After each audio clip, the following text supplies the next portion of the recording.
at the end of the day, motorsports is just roulette with a lot of extra strings attached because you can be the best race car driver in the world, and it might not pan out.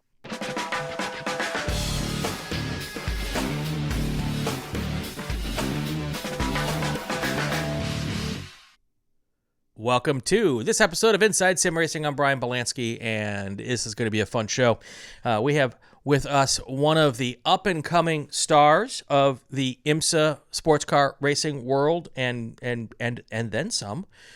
He is a guy I've known for quite some time now, and all seriousness aside, he is the guy who is going to be in charge of trying to make me a better sim racer. We're going to talk about all of that next. He's like, yeah, boy, that's a project. His name is Morgan Burkhard, and he is here with us today on Inside Sim Racing. How are you, my friend? I'm doing great. I appreciate you for having me on. I think it's gonna be a blast. Cool. I think it will be as well. Now, so let's give a little bit of the background. So for the people who don't know you, first of all, why not? But second of all, let's start with the question that I ask everybody when they're on the show for the first time. And since this is your first time on Inside Sim Racing, let's ask the question in two different ways, since you are an IRL racer as well. Let's start with, how did you get started in sim racing? Now that is a long story, and I'm gonna let's make it start short. when I was I'm gonna start when I was 8. 8. Oh yeah. So like last year. I'd get home from school. Oh yeah, recent times. But I'd get home from school. I'd finish all my homework, and then I'd jump on Gran Turismo and just hot lap the Nordschleife, and that was like my pastime throughout middle school, elementary and middle school. And then when I turned 15. I kind of found out that iRacing existed, and I was like, "Oh my God, Summit Point is in this game! That's awesome!" That is my home track. I'm Right. 15 minutes away from there, grown up there, so I was like, "Oh, I would love to go and race that track on a game." And then I found out that in my region, in the SCCA, the DC region has their own virtual sim series. So I was like, "Oh, cool! Maybe I can go race against some of these people that I'll be racing against the next year when I get into a real car." And that's really how it all started. I got on iRacing, and as a competitor, wasn't taking it all that serious to start with. And then, maybe a couple weeks in, I was like, "Oh, this is serious now. Mm-hmm. I gotta continue." And then it's just a rabbit hole from there. Of course. So then the next question would be, and this story is probably longer than we have time for as well, but how did you get into real life racing? Well, my parents have been competitors in the Sports Car Club of America since the 90s. I believe my mom got her license in 96 and my dad in 97. I was born in 2005, and every single year since then, I have been at a racetrack. My first time at a racetrack, I was 3 months old. So I really haven't had another choice but to go into motorsports in some capacity. And I grew up at Summit Point and started traveling around a couple years ago with SCCA and the Super Tour. Yep. And then a roller coaster ride ended me up in IMSA in a TCR seat last year. And through a couple ups and downs last year, I ended up in a Porsche for this season. Gosh, it's a tough life being Morgan Burkhard, isn't it? Hard. So hard. Exactly. So I met you before you were born. Yes. Yes, you did. When you say Summit Point is your home track, you ain't kidding. How far are you from Summit Point? 15 minutes on a bad day. Yeah, on a bad day. When I met your parents, I was a flagger at Summit Point. And your parents had what I called the frat house, and it was basically a bunch of us workers hanging out and on the weekends and sleeping on floors and couches and sleeping bags at your house. And I believe one of the times that I was staying on the floor in your house, you were in the womb at that moment. So yes, I've known your family for a very long time, and the whole story we could talk about for hours, and we'd bore a lot of people. Oh yeah. But one of the great SCCA families. Your grandpa was involved, your grandma's involved, everybody's involved, and it's just one of those stories where we always say we come for the cars, we stay for the people, and this is one of those examples. So, fast forward to today, and before I started doing Inside Sim Racing, I was not taking sim racing terribly seriously, as you know. And I heard that you were doing some sim coaching, and we did some stuff together, and we're going to do more. And I was really rough around the edges when we when we got started, and since then lots of things have changed. I now have a rig, and I have more of that coming. But since then, you are also now professionally racing, and I'm interested to talk with you about a couple things. You are doing coaching. We'll talk about that a little bit about that. Also, you're now doing your second year. You've completed your second year in IMSA TCR, or IMSA Pilot, Michelin I can't even speak today. Michelin Pilot Challenge. Last you did TCR. This year you did GS, right? Yes. How much of your success do you attribute to sim racing? I honestly, it's a great deal. It is a great deal. Because throughout my entire career, we haven't had heaping tons of money. So we can't just go to the track every other weekend and be in the car and test Right. for hours and hours and hours on end. But I could get on the sim and just crank laps forever for dirt cheap, basically, whatever my internet costs. Right. So it's been a huge help. And to start with, all of last year, the majority of the tracks that I went to were brand new. I'd never seen them before. Daytona hadn't seen Sebring, hadn't seen Laguna Seca, hadn't seen motorsport. Yep. I would say 7 out of the 10 tracks we went to, I could only play on iRacing. So it was a huge help to be able to utilize the sim to see, where does the road go? And that was pretty much every session that I did last year. Every practice wanted a new track. I was on pace within the first 5 laps, and that was, I would say, 99% due to the sim and how helpful it is, and beyond just figuring out where the road goes, figuring out how the track's going to race before you get there. Right. So if you can simulate all of the different racecraft scenarios that are going to come into play once it gets down to crunch time,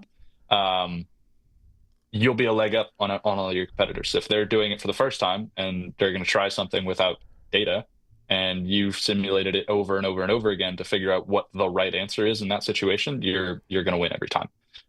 So in those kinds of scenarios, it's been really helpful, and I can think of a few even this year after I've been to the tracks, but doing a lot more with a different platform in racecraft scenarios, especially restarts, because in GS you've got 20 drivers who are getting paid to be there, going hand to hand in the last 15 minutes. It gets pretty rowdy.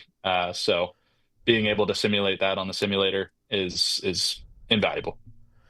So your story is a little different from,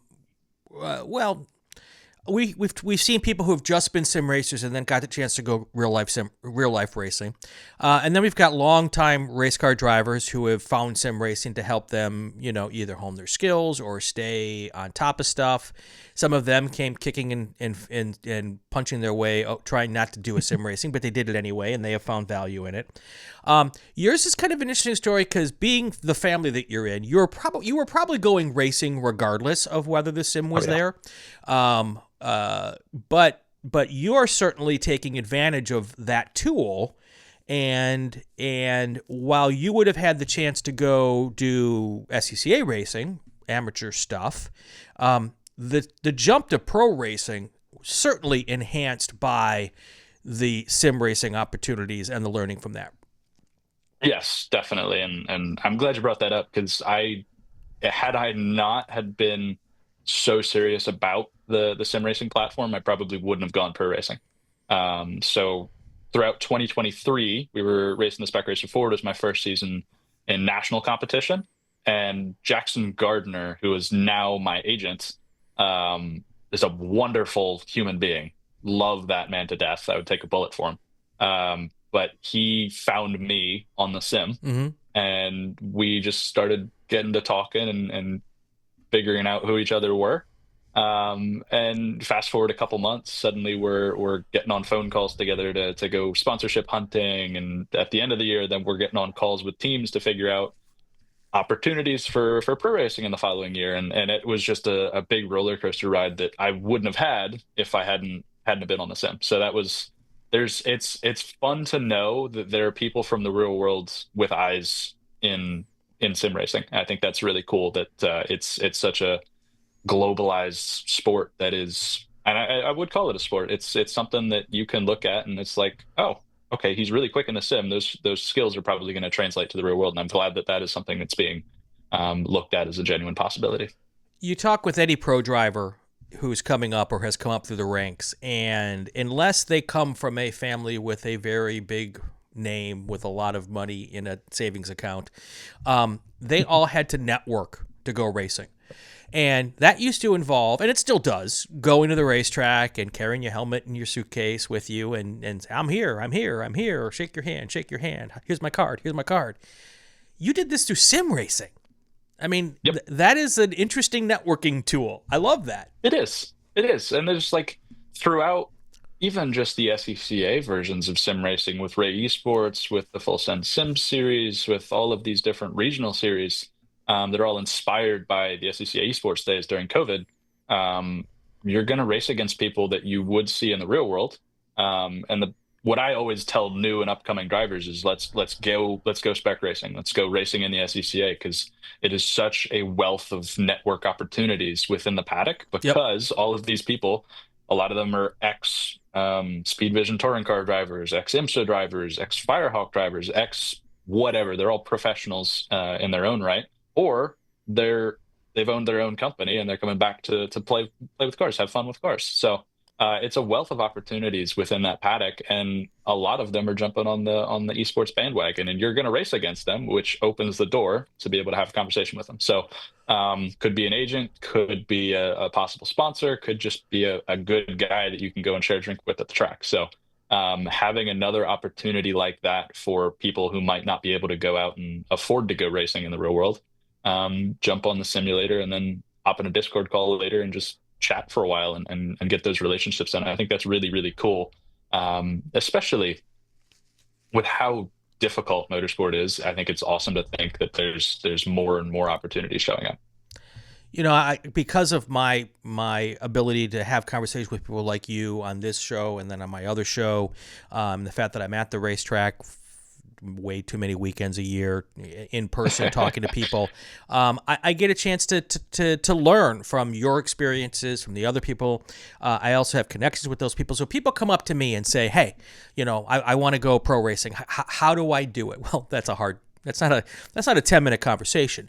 But one of the things, and I actually had breakfast with someone today, and that was the entire conversation that we had.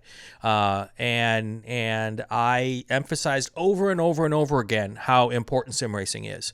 And one of the things we talked about was, you know, all of these races now, if you're in a league of some sort, they're all streamed live with some really professional type broadcasts. And people watch those podcasts, you know, those broadcasts. Yeah. People watch you and they see and people are starting to understand the value in how good people are who run up front in these things. And even if they're not in the world, they may be watching to watch you, but they might see me. No, they won't. At least not up front yet. Yes. But you can get noticed and then start that conversation. So it's really I love that idea and how important it has become. How do you use? Let's say you're getting ready for Road Atlanta this weekend, or let's do. There's two ways. You've done lots of laps at Road Atlanta. It's not a new track to you, but you still got to get ready for the weekend.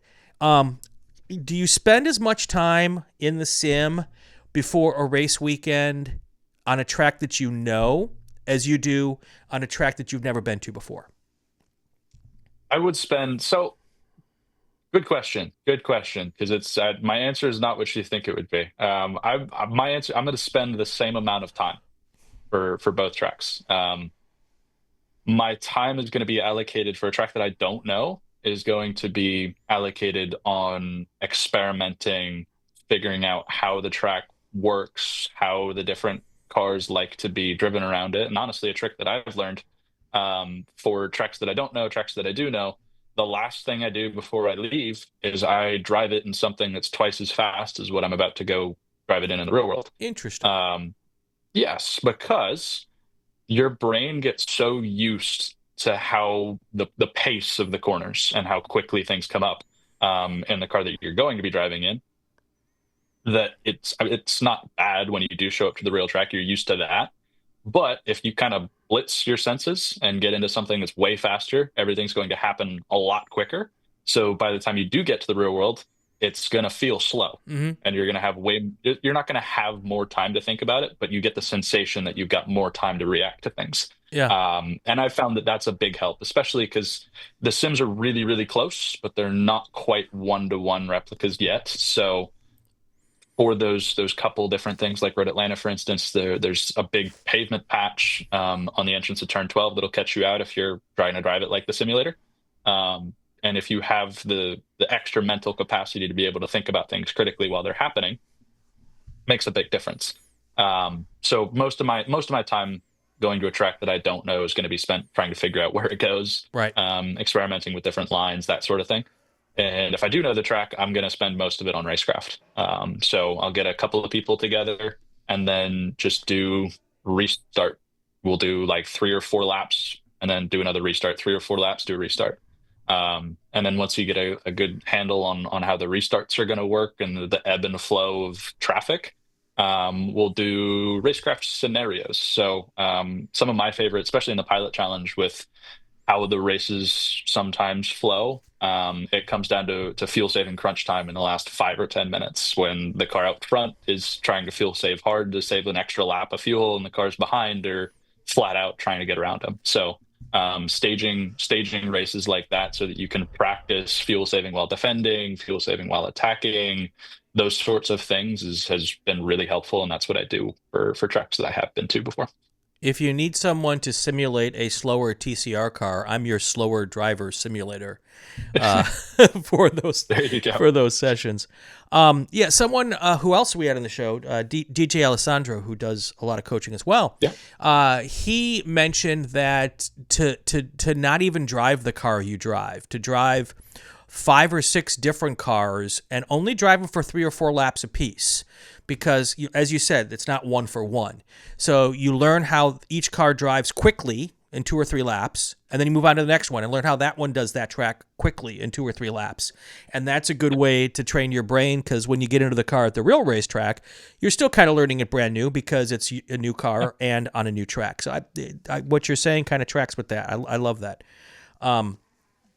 So, I like the idea also that you said you spend the same amount of time whether it's a new track or an old track. You're right. I kind of figured that might be the case because I'm hearing that more and more now. But my first thought would have been, before I started interviewing all of you very fast people, was, oh, if it's a track I know, I'll just do 20 minutes and I'm ready to go.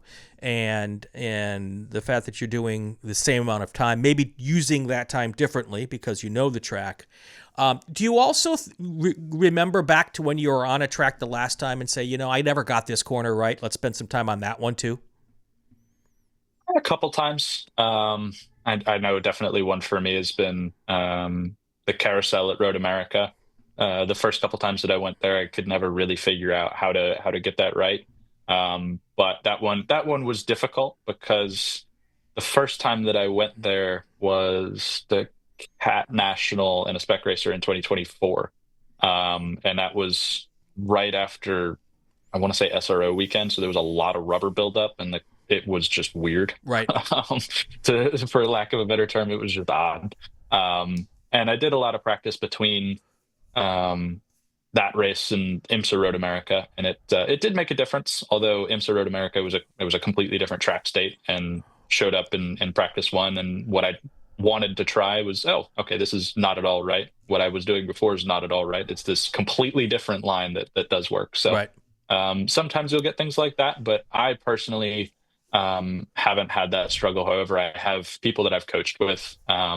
We'll talk about, oh, you're running Lime Rock this weekend.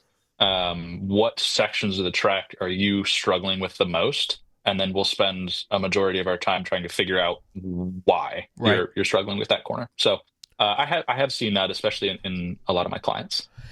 I remember last year, which was your first year in IMSA. I guess it'd be 2 years ago now. You scheduled or tried to schedule an SCCA race on a Yep. new track before you would get there for the TCR car. What was more valuable to you? The time you had in, because when you were racing an SCCA, it is a Spec Racer Ford, which is in iRacing for those of you who have iRacing. But it's wildly different than the Hyundai you were in, and I don't know if I ever pronounced that properly. Hyundai like Sunday. That's the big one. Oh, That's the big Hyundai like mnemonic. Sunday. See, now I'll never get it There wrong you again. go. That's awesome. There you go. So, but the obviously the Spec Racer Ford and the Hyundai are not at all similar race cars.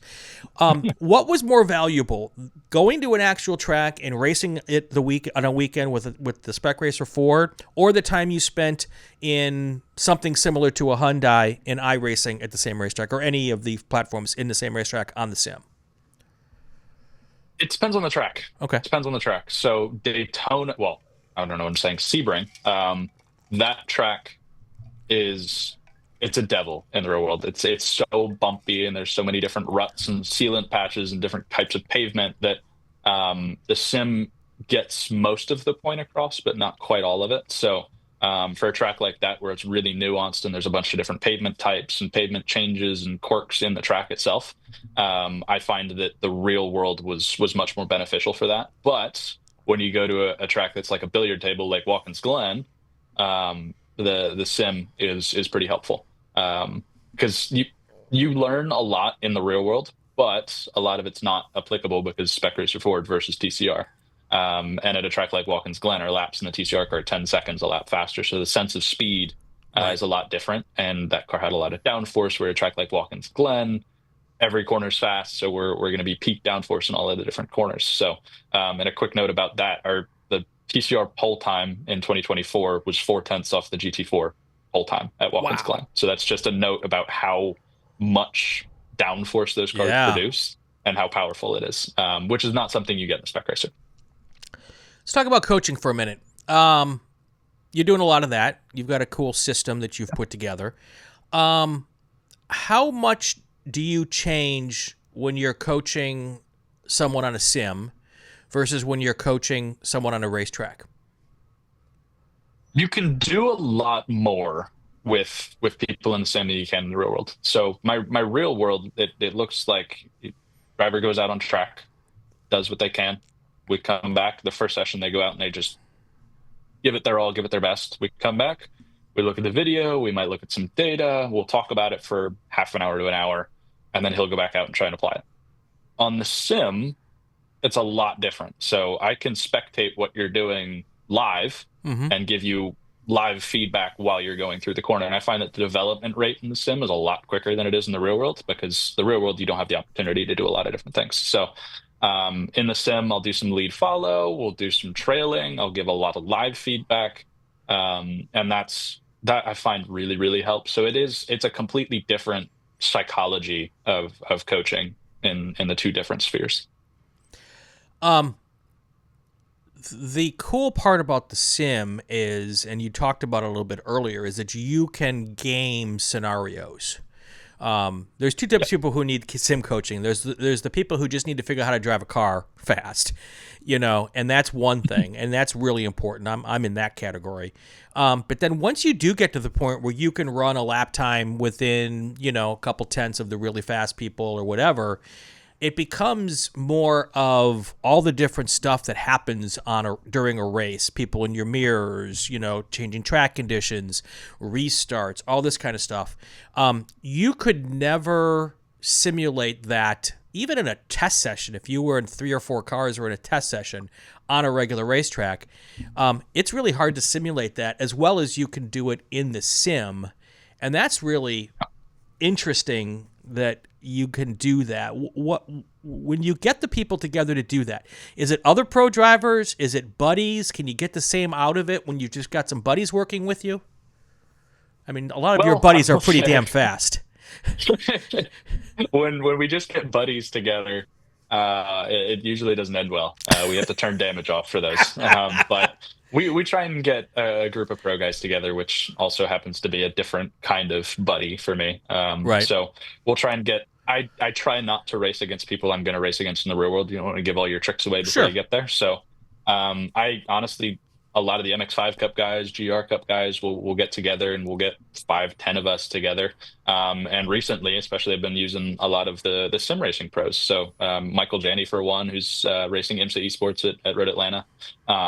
He's been super helpful with my development for real world events. And we'll get a group of 5 to 10 either pro esports or pro real world drivers together and simulate a bunch of things. And beyond the racecraft and driver precision training with long run consistency, and the list goes on and on. Beyond that, I've figured out how to use the sim to develop drivers as a whole. So you can develop your pace.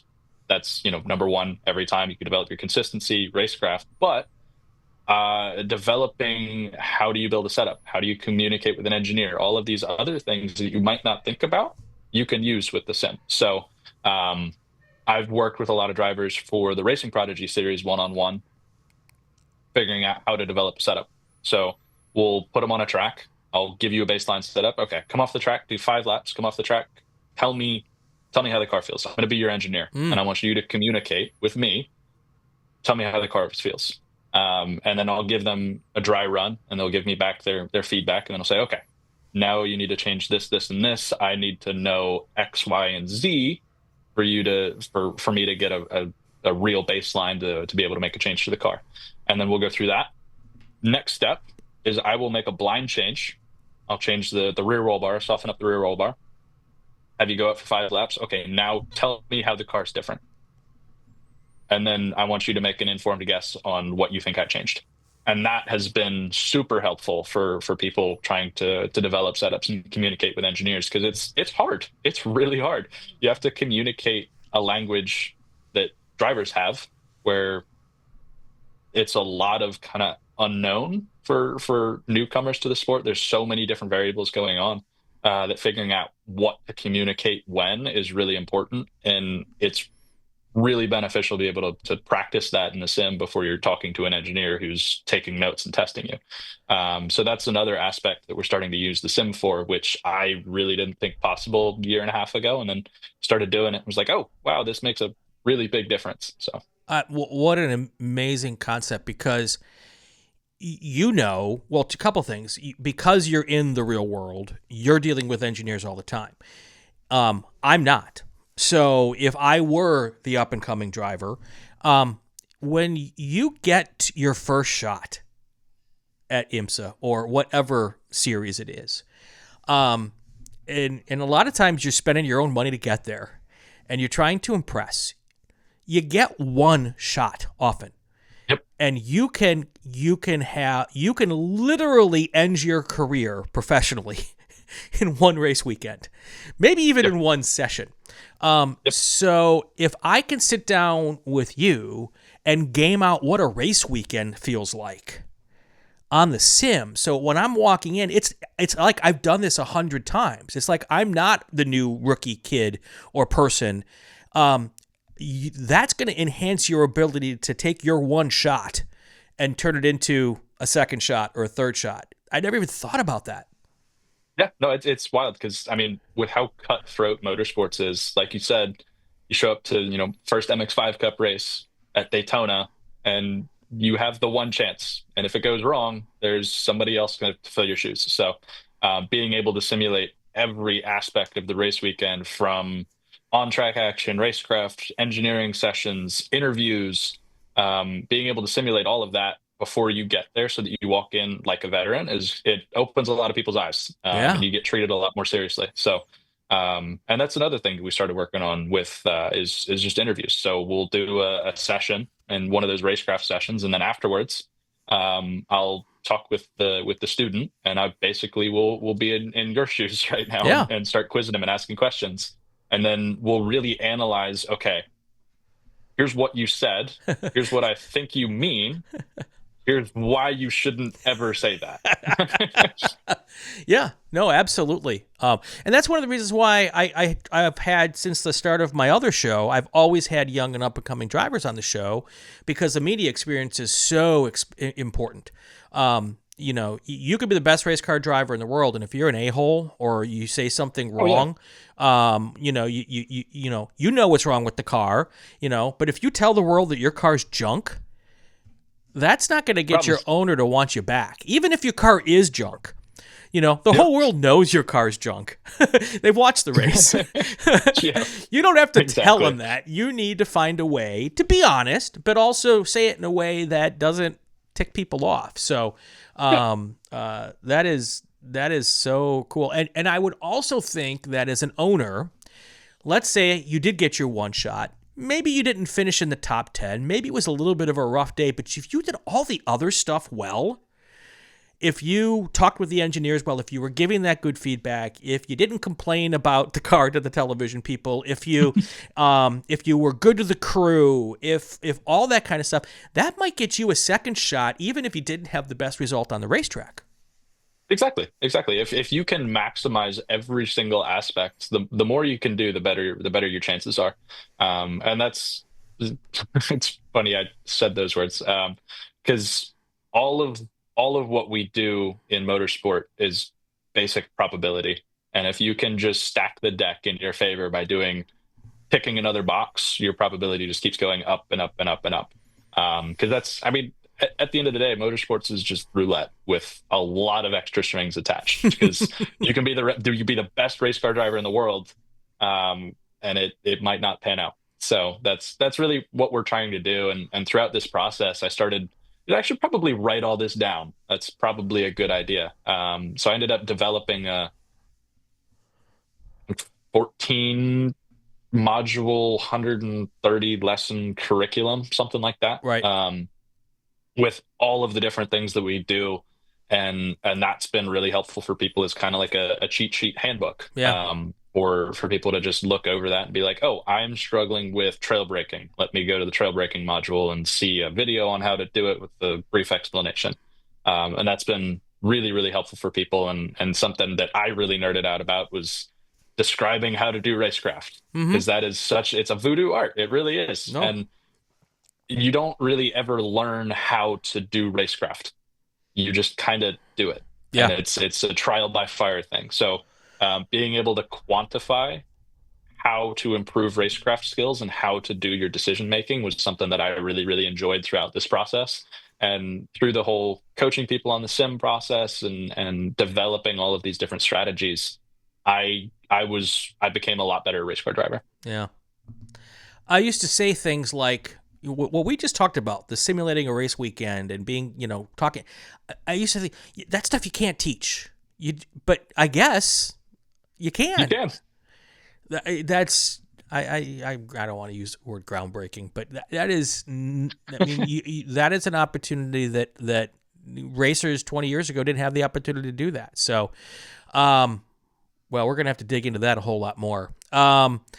We're running out of time, so let me ask the final question here. Let's go through. I like to do a little rapid fire thing here. So Okay. and it's a good way to wrap up the show when I can't think of my brain fast enough to come up with a better way to wrap up the show. So let's do the rapid fire. So it's 10 questions. What All is right. your favorite racetrack in the sim? Motorsport. Oh, I love that. What's your favorite racetrack in real life? Also motorsport. Okay, very good, very good. I know what you have to say because you're. What's your favorite race car that you've driven? Yeah, definitely the Porsche Cayman. The Porsche Cayman 718 GT4 RS Club Sport. What's your favorite Porsche on the sim? Or what's your favorite race car on the sim? Honestly, it's also going to be a Porsche, but it is the old 917 Can-Am car. Okay. Do you do much of the online sim racing outside of the leagues, like a regular iRacing race or any other of the platforms? I do.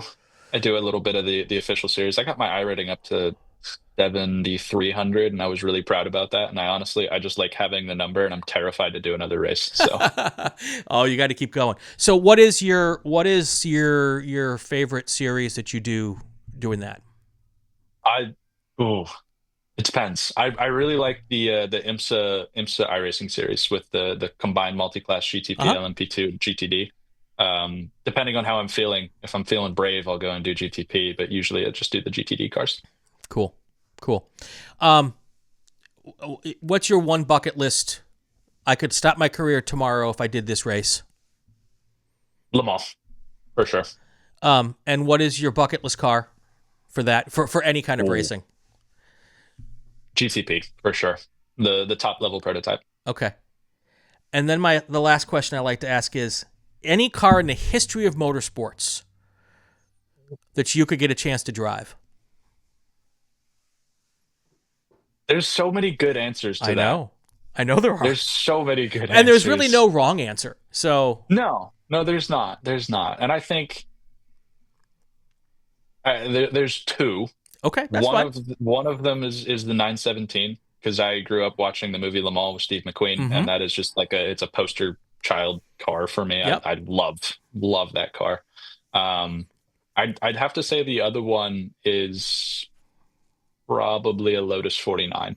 I love Really? I love the bomb sled cars from the 60s. Okay. I've always wanted to drive one. Nice. Very cool. Very cool.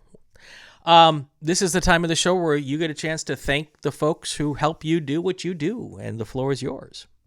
There you go. Well, first of all, I gotta thank my parents for standing next to me all throughout this crazy ride. I have no idea what I'd do without them, and thank them for pushing me down this route when I was in the womb. So, um, big thank you to them. And Court Schmidt with Full Send Sims. He's a big supporter of mine, and I do a lot of work on the sim with him.